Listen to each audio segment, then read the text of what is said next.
आज के लेक्चर में भी हम कंपोजिशन ऑफ फोर्सेस को ही पढ़ेंगे और कुछ और ऐसी एग्जांपल्स करेंगे जिनमें हमने रिजल्टेंट और रिजल्टेंट की डायरेक्शन फाइंड आउट करनी है, और ख़ास तौर पे ऐसी एग्जांपल्स करेंगे जो कि बाकी क्वेश्चन से ज़रा डिफरेंट हैं और इतनी आसानी से डायरेक्शन पता नहीं चलती है, जिनकी एग्जामिनर रिपोर्ट में ज़्यादा यही कहा गया है कि डायरेक्शन स्टूडेंट्स ने सही तरह से कैलकुलेट नहीं की है। स्टार्ट करते हैं आज का लेक्चर। अक्टूबर नवंबर 2018 में वेरिएंट 4.1 में क्वेश्चन नंबर 5 जो है उसे हम सॉल्व करने लगे हैं। और किसी भी क्वेश्चन को हमने सॉल्व करना है तो बेसिक जो बातें हमने इस्तेमाल करनी है वो मैंने आपके सामने लिख ली है। डायरेक्शन मालूम करने के लिए ये 4 पॉसिबिलिटीज़ हो सकती हैं। इसके अलावा मैंने कहा था अगर डायरेक्शन किसी कोऑर्डिनेट एक्सिस पे आ रही है तो फिर हमें थीटा के लिए आर्क टेंजेंट या टेंजेंट इनवर्स का फार्मूला यूज़ नहीं करना है, फिर हम डायरेक्ट डिसाइड कर लेंगे कि डायरेक्शन क्या है। और रिजल्टेंट मालूम करने के लिए कंपोनेंट्स में एक्स और वाई और रिजल्टेंट में ये रिलेशन होती है, और रिजल्टेंट की मैग्नीट्यूड मालूम करने के लिए ये रिलेशन होती है आर एक्स और वाई में। क्वेश्चन में ये कह रहा है कि coplanar forces of magnitude 15 Newton, जैसे कि आप इस डायग्राम में देख सकते हैं, 25 newton and 30 newton act at a point B. Point B पे ये सारी फोर्सेस एक्ट कर रही हैं on the line A B C. The point B is lying on line A B C in the direction shown in diagram. Directions as shown in diagram है। Find the magnitude and direction of the resultant. Magnitude मालूम करनी है और direction मालूम करनी है resultant की। Same style का क्वेश्चन है, लेकिन बता दूं डायरेक्शन जो है वो थोड़ी सी डिफरेंट है। स्टार्ट करते हैं। क्या प्रोसेस है, पहले हमने एक्स और वाई कंपोनेंट्स मालूम करने हैं, तो एक्स कंपोनेंट्स मालूम करने की कोशिश करते हैं। उसके लिए हमें इनको रिजॉल्व करना है। सपोज कर लेते हैं कि ये हमारे पास एक्स एक्सिस है और ये हमारे पास वाई एक्सिस है, ताकि हमारे लिए कैलकुलेशंस करना आसान हो जाए। इस 25 न्यूटन फोर्स के कंपोनेंट्स बनाते हैं।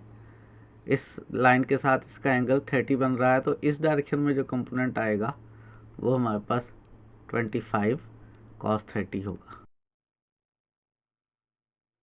और जिस लाइन के साथ इसका एंगल 30 नहीं बन रहा, यानी वाई एक्सिस वर्टिकल लाइन, इसके साथ इसका कंपोनेंट आएगा 25 sin 30। इस तरह से ये जो 15 न्यूटन की फोर्स है जिसका हॉरिजॉन्टल लाइन के साथ एंगल 40 बन रहा है, इसके भी कंपोनेंट्स बनाते हैं।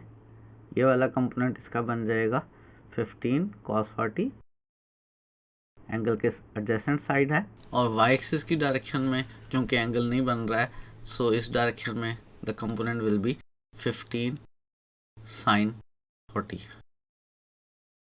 कंपोनेंट्स हमने रिजॉल्व कर लिए हैं। अब हमने रिजल्टेंट का एक्स और वाई कंपोनेंट फाइंड आउट करने हैं, तो रिजल्टेंट का एक्स और वाई कंपोनेंट जो है वो हम फाइंड आउट करते हैं। एक्स कंपोनेंट में ये राइटवर्ड डायरेक्शन में 15 cos 40 पॉजिटिव, राइटवर्ड डायरेक्शन में हमेशा हमने फोर्स पॉजिटिव और लेफ्टवर्ड डायरेक्शन वाली फोर्स को नेगेटिव लेना है। और दूसरा ये लेफ्टवर्ड डायरेक्शन में 25 cos 30 ये माइनस का, इनको हम कैलकुलेटर की मदद से सिंप्लीफाई कर लेंगे तो हमारे पास आंसर आ गया -10.16। यहाँ पे आप गेस कर सकते हैं कि आपका जो रिजल्टेंट का एक्स कंपोनेंट है वो लेफ्टवर्ड डायरेक्शन में है। वाई कंपोनेंट कैलकुलेट करते हैं।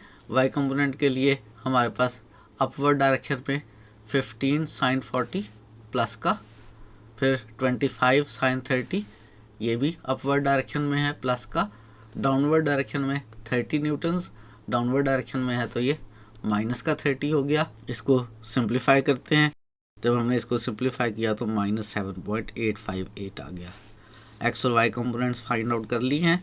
रिजल्टेंट की मैग्नीट्यूड कैलकुलेट करनी है। मैग्नीट्यूड के लिए r = x² + y² है। x -10.16 का स्क्वेयर, आप इसे माइनस की जगह प्लस का स्क्वेयर भी ले सकते हैं, क्योंकि स्क्वेयर लेने के बाद माइनस ने भी प्लस हो जाना है। और प्लस y² में -7.858 का स्क्वेयर और इस सारे का स्क्वेयर रूट। इसको सिंप्लीफाई कर लें तो हमारे पास आंसर आ गया 12.84 न्यूटन। रिजल्टेंट की मैग्नीट्यूड हमने फाइंड आउट कर ली है। अब हमने डायरेक्शन फाइंड आउट करनी है। डायरेक्शन फाइंड आउट करने के लिए सबसे पहले हम देखेंगे ये कि एक्स और वाई की डायरेक्शन क्या है, रिजल्टेंट है किस क्वाड्रेंट के अंदर। एक्स यहाँ पे हमारे पास नेगेटिव है, वाई हमारे पास यहाँ पे नेगेटिव है। एक्स नेगेटिव, वाई नेगेटिव, ये रिजल्टेंट इस डायरेक्शन में बन रहा है। ये वाला एंगल थीटा हम फाइंड आउट कर सकते हैं।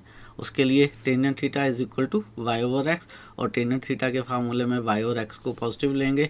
वाई हमारे पास 7.858 है और एक्स हमारे पास 10.16 है। Without science tangent theta calculate करते हुए हमने हमेशा लेना है, और यहाँ से थीटा टेंजेंट इनवर्स, और कैलकुलेटर की मदद से जब आप टेंजेंट इनवर्स कैलकुलेट करेंगे तो 37.72 डिग्री हमने डायरेक्शन कैलकुलेट कर ली। अब हमने इस डायरेक्शन को स्टेट करना है कि ये डायरेक्शन है कहाँ पे। आप इसको डिफरेंट वेज में स्टेट कर सकते हैं। इसको आप स्टेट कर सकते हैं कि ये नेगेटिव एक्स एक्सिस के साथ डाउनवर्ड डायरेक्शन में है, लेकिन इस बात का भी ख्याल रखें कि उसने गिवन डायग्राम के अंदर एक्स और वाई एक्सिस नहीं बनाए थे। एक्स और वाई एक्सिस हमने खुद बनाए हैं। गिवन डायरेक्शन में साइड ए बी सी की बात हो रही थी, तो आप ऐसे स्टेट कर सकते हैं बी ए साइड के साथ डाउनवर्ड डायरेक्शन में 37.72 डिग्री का एंगल बन रहा है हमारे पास। गिवन डायरेक्शन में रिजल्टेंट जो है 37.72 डिग्री है, बिलो है लाइन बी ए के साथ। तो ये रिजल्टेंट की डायरेक्शन हम ऐसे स्टेट कर सकते हैं, और इसी को हम ऐसे भी स्टेट कर सकते हैं, जब यहाँ से नीचे को मूव करेंगे तो ये एंटी क्लॉकवाइज डायरेक्शन हमारी बनेगी। तो आप ऐसे भी स्टेट कर सकते हैं कि the resultant is 37.72 degree anti clockwise with the line B A. हमने मालूम कर लिया है रिजल्टेंट की मैग्नीट्यूड और डायरेक्शन को। जो एग्जामिनर रिपोर्ट है उसको देख लेते हैं। Very few candidates correctly identified the direction of the force. Direction of the force बहुत कम स्टूडेंट्स हैं जिन्होंने सही कैलकुलेट की है। तो direction of the force calculate करते हुए आपने बहुत ख्याल रखना है एक्स और वाई के साइंस का। एक्स और वाई कंपोनेंट्स के साइन आप प्लस या माइनस चेंज भी लिख दें तो वो मार्क्स दे देता है, लेकिन डायरेक्शन कैलकुलेट करते हुए एक्स और वाई के सही साइंस का आप इस्तेमाल करेंगे तो ही सही तरह से डायरेक्शन आप फाइंड आउट कर सकते हैं। ज़्यादातर स्टूडेंट्स ने ऐसे ही लिख दिया कि डायरेक्शन इज़ 37.72 डिग्री। सपोज के फर्स्ट क्वाड्रेंट में बन रही है इस तरह की situation with the side B C 37.72 degree, लेकिन एक्चुअली ये डायरेक्शन क्या है, साइड बी ए के साथ बन रही है 37.7 डिग्री डाउनवर्ड कह लें, या एंटी क्लॉकवाइज डायरेक्शन में आप इसको कह सकते हैं। इसी क्वेश्चन का सेकंड पार्ट करते हैं। सेकंड पार्ट के अंदर कह वो ये रहा है कि the force of magnitude 15 Newton is now replaced by a force of magnitude F Newton's. ये 15 न्यूटन की फोर्स को उसने एफ न्यूटन की फोर्स के साथ रिप्लेस कर दिया है। Acting in the same direction, इसी डायरेक्शन में एक्ट कर रही है 15 न्यूटन वाली, although this time the force is F Newton force. The new resultant force has zero component in the direction BC. BC direction में इसका जो कंपोनेंट है वो ज़ीरो होगा। हम अज्यूम कर रहे हैं कि BC डायरेक्शन हमारे पास एक्स एक्सिस है, और ये वर्टिकल डायरेक्शन जो है ये हमारे पास वाई एक्सिस है। BC डायरेक्शन में जो कंपोनेंट होगा ऑल फोर्सेस का, यानी कैपिटल एक्स कंपोनेंट, वो उसने अज्यूम करवा दिया है कि ज़ीरो है। The new resultant force has zero component in the direction BC। जो ओवरऑल रिजल्टेंट फाइंड आउट करेंगे उस रिजल्टेंट का BC डायरेक्शन में, यानी एक्स एक्सिस की डायरेक्शन में जो कंपोनेंट है that will be zero. Find the value of F, इस फोर्स F की वैल्यू फाइंड आउट करनी है, and find also the magnitude and direction of the new resultant.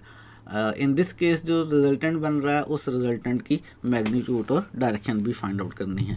पहला काम है हमने फोर्स जो है F फाइंड आउट करनी है। फोर्स F को फाइंड आउट करने के लिए हम इसके x कंपोनेंट, रिजल्टेंट के x कंपोनेंट को इक्वल टू 0 लेंगे, और मैग्नीट्यूड और डायरेक्शन फाइंड आउट करने के लिए हम y कंपोनेंट भी फाइंड आउट करेंगे। x और y कंपोनेंट्स फाइंड आउट करने के लिए हम इन फोर्सेस को रिजॉल्व कर लेते हैं। F न्यूटन की फोर्स का इन दी x axis direction the component will be F cos 40, और y डायरेक्शन में इसका कंपोनेंट होगा F sin 40। और इस 25 न्यूटन फोर्स के कंपोनेंट्स बनाते हैं। इस 25 न्यूटन फोर्स का component in this direction will be 25 cos 30। 30 का एंगल BA डायरेक्शन के साथ बन रहा है, तो BA डायरेक्शन में 25 cos 30, और इस डायरेक्शन में इट विल बी 25 sin 30। हमने कंपोनेंट्स ड्रा कर लिए हैं। रिजल्टेंट की मैग्नीट्यूड और डायरेक्शन फाइंड आउट करने के लिए एक्स और वाई कंपोनेंट्स फाइंड आउट करते हैं।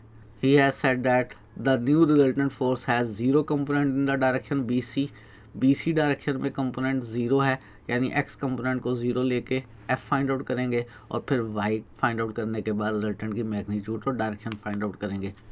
तो फाइंड आउट करते हैं। सबसे पहले हम एक्स कंपोनेंट के लिए हमारे पास F cos 40 positive rightward direction में है और 25 cos 30 नेगेटिव, चूँकि ये लेफ्टवर्ड डायरेक्शन में है।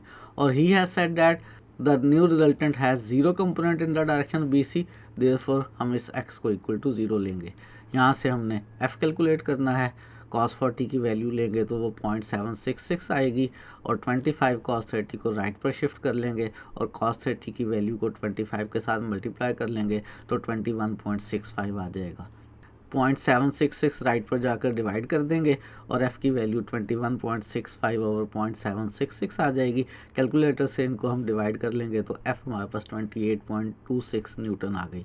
तो ये जो फोर्स F है ये हमारे पास 28.26 न्यूटन है।